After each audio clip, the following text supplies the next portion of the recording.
Alamin ang latest weather update ngayon dito sa Sir Aris Official Weather News Today.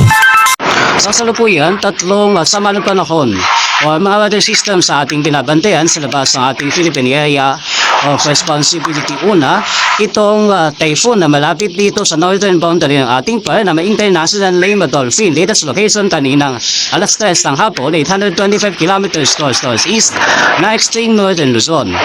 Itong bagyo na ito ang kasalukuyang nagpapalakas o humahatak ng ating habagat o yung southwest monsoon.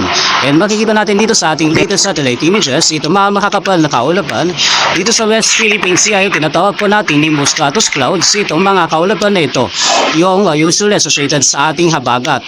Makikita natin na yung mga kaulapan na ito ay nakakapekto sa malaking bahagi ng Luzon, Visayas, may dito sa western section ng Mindanao. Kaya sa mga lugar na ito ay asan pa rin po natin na malalakas at tuloy-tuloy mga pagkulan na ating mararanasan simula ngayong araw hanggang sa araw ng Lunes. Patuloy po tayo mag-monitor ng heavy rainfall warning issuances sa ating mga lugar, especially nga po dito sa mga lalawigan ng Ilocos Region, Benguet, Zambales, Bataan at Occidental Mindoro.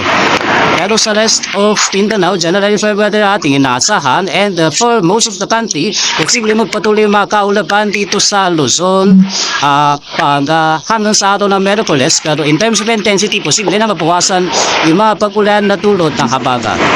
So dumako naman po tayo dun sa dalawa pang sama ng panahon within the vicinity ng ating par. So may isa pang bagyo, tropical depression, huling na matanta rin ng alas 3 ng hapon, more than 3,000 kilometers east extreme northern Luzon.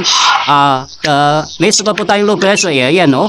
Latest location naman kaninang hapon, 1,795 kilometers silangan na extreme northern Luzon, na kung saan mataas yung chance na maging bagyo within the next 24 hours. Itong dalawang sama ng panahon na ito, yung movement po nila papalayo sa ating bansa, walang magiging direktang epekto sa laki na ating panahon at hindi po ito papasok na ating Philippine Area of Responsibility sa mga susunod na araw.